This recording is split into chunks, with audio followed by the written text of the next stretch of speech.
किसी गांव में एक सुनार रहता था। वह बहुत ही गरीब था। पहले तो उसके पास काफ़ी धन था, परंतु जब उसने सेठ करोड़ीमल के 8 लाख रुपए के हार में बेईमानी की तो गांव के लोगों का उसके ऊपर से विश्वास हट गया और उन्होंने उससे अपने गहने बनवाने बंद कर दिए, जिसके कारण उसकी दशा बहुत ही खराब होती चली गई। अंत में वह इतना गरीब हो गया कि उसके घर में एक समय ही चूल्हा जलता था। उस सुनार के पड़ोस में एक गरीब ब्राह्मण भी रहता था। वे दोनों अच्छे दोस्त थे। वह ब्राह्मण कथा आदि सुनाया करता था, जिससे उसे सारे लोग पंडित जी के नाम से पुकारते थे। एक दिन दोनों ने सोचा कि अब कहीं कमाने चलना चाहिए, जिससे कि घर का पालन पोषण हो सके। ऐसा विचार करके वे शहर पहुंच गए। शहर में पहुंचकर दोनों ने एक अच्छा स्थान देखकर अपना अड्डा जमाया। सुनार तो गहनों आदि का लेन देन करने लगा और पंडित जी अपने पोथी पत्रा फैलाकर बैठ गए। अब दोनों ने महीने भर में खा पीकर कुछ पैसे कमाए। इसी प्रकार कुछ महीने काम करके कई हजार रुपये बचा लिए। जब 6-7 महीने हो गए तो सुनार ने कहा कि पंडित जी, अब तो हमें अपने गांव चलना चाहिए। अब तक हमने बहुत कमा लिया है, आपकी क्या राय है? तब पंडित जी कहते हैं कि नहीं भाई, मैं अभी नहीं चलना चाहता। आप ऐसा करना कि आप चले जाओ, परंतु यह मेरे 5,000 रुपये मेरी स्त्री को दे देना। उनसे कहना कि मैंने ये 5,000 रुपये आपके हाथों भिजवाए हैं। यह कहकर पंडित जी ने सुनार को 5,000 रुपये दिए और एक सरकारी कागज मंगवाकर उस पर सुनार से लिखवा लिया कि पंडित जी ने मुझे 5,000 रुपये दिए हैं अपनी स्त्री को देने के लिए, और उस पर तारीख भी लिख दी। यदि मैं इन रुपयों को उसकी पत्नी को नहीं दूं तो वह मुझसे 10,000 रुपये ले लेगा। यह लिखवाकर पंडित जी ने सुनार के हस्ताक्षर कराए और कागज को अपने पास रख लिया। इसके पश्चात सुनार वहाँ से चला गया। वह घर पहुँचा तो उसने 10,000 रुपये अपनी पत्नी को दिए और सब हाल सुनाकर कहा कि इसमें से 5,000 रुपये पंडितानी को दे आओ। यह रुपये चलते समय पंडित जी ने उसके लिए दिए हैं, लेकिन उसकी पत्नी ने कहा कि तुम यह रुपये पंडितानी को क्यों देते हो? पंडित आकर हमारा क्या बिगाड़ लेगा? सुनार ने उसे बहुत समझाया, लेकिन वह नहीं मानी। अंत में उसने पंडित जी के रुपये भी अपने पास ही रख लिए। जब पंडितानी ने सुना कि सुनार अपने घर पर आ गया है तो वह दौड़ी दौड़ी आई। उसने सुनार से पूछा कि पंडित जी ने हमारे लिए कहीं कुछ भेजा तो नहीं है? वे अभी 2-2.5 महीने बाद आएंगे। पंडितानी बेचारी चुप होकर अपने घर चली गई। कुछ दिन बाद फिर वह आई और पूछा कि पंडित जी, कोई चिट्ठी तो नहीं आई? यद्यपि पंडित जी की एक चिट्ठी आई थी। कुशल क्षेम के पश्चात लिख रखा था कि रुपये तो पंडितानी को मिल ही गए होंगे, अब मैं 2 महीने बाद वापस आ रहा हूँ। ऐसा उस चिट्ठी में लिख रखा था। इसलिए सुनार ने वह चिट्ठी भी नहीं दिखलाई, क्योंकि इससे भेद खुलने का डर था। अब पंडितानी तथा उसके बच्चे भूखे मरने लगे। कभी कभी पंडितानी पंडित जी का हाल चाल सुनार से पूछने आ जाती, लेकिन उसे टका सा जवाब मिलता।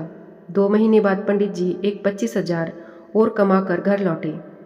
इधर सुनार भी 20-25 हजार गाँव में ही पैदा कर चुका था। पंडित जी अब अपने घर पहुँचे तो उन्होंने अपने लड़के को पुकारा। उसकी पत्नी समझ गई कि पंडित जी आ गए हैं। वह बड़ी खुश हुई। उसने झट से दरवाज़ा खोला। पंडित जी बड़े ही हट्टे कट्टे हो गए थे। शहर में उन्हें अच्छा खासा खाना पीना मिलता था, किंतु जब वे अपने घर में घुसे तो उन्होंने देखा कि उसकी पत्नी तथा बच्चों की तो बहुत बुरी स्थिति हो रही है। कपड़े तथा शरीर तो इतने गंदे दिखाई देते थे कि मानो अभी धूल में लौट कर आए हों। घर की ऐसी बुरी स्थिति देखकर उन्होंने अपनी पत्नी से पूछा कि घर की ऐसी हालत क्यों हो रही है।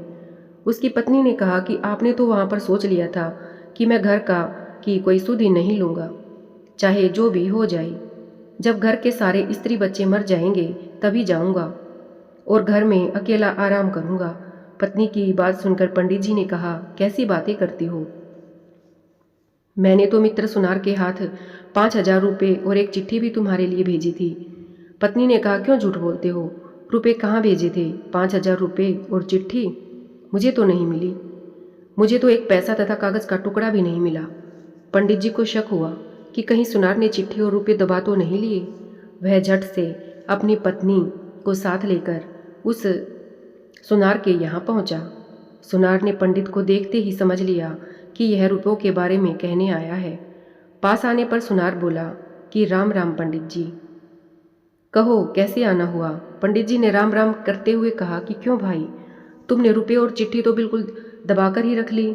सुनार ने चौंकने का नाटक करते हुए कहा, अरे ये आप क्या कह रही हो? कैसी चिट्ठी और कैसे रुपये?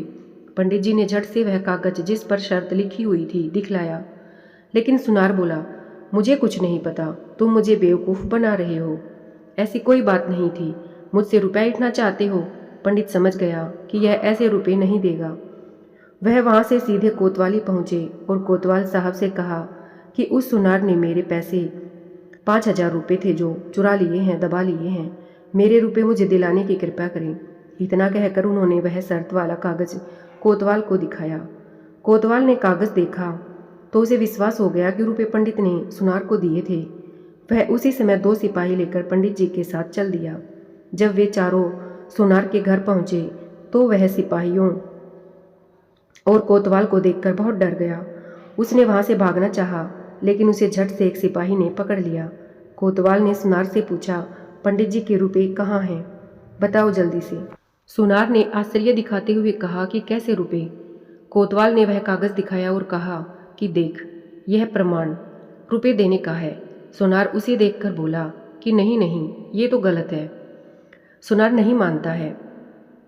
वो बोला कि ये तो बिल्कुल झूठा है। कोतवाल ने जब यह सुना तो उसने बगल में से एक कोड़ा निकालकर तड़ाक से सुनार को जमा दिया और कहा, और यह हस्ताक्षर ये किसके हैं? यह सुनार की मोहर किसने लगाई? कोड़ा पड़ते ही सुनार से चीखता हुआ बोला कि सरकार, सच कह रहा हूँ, मैंने रुपये नहीं लिए। इतने में एक सिपाही उसके कमरे में से एक चिट्ठी उठा कर लेकर आता है तथा कोतवाल को चिट्ठी देते हुए बोला, देखो हुजूर, यह किसकी चिट्ठी है? कोतवाल ने चिट्ठी लेकर पढ़ी। यह वही चिट्ठी थी जिसे पंडित ने सुनार को दिया था। कोतवाल ने उसे पढ़कर कहा कि देख, दूसरा प्रमाण यह रहा, या तो सारे रुपये लाकर दे दे, नहीं तो इतनी मार लगाऊंगा कि होश ठिकाने आ जाएंगे। इस बार सुनार डर गया।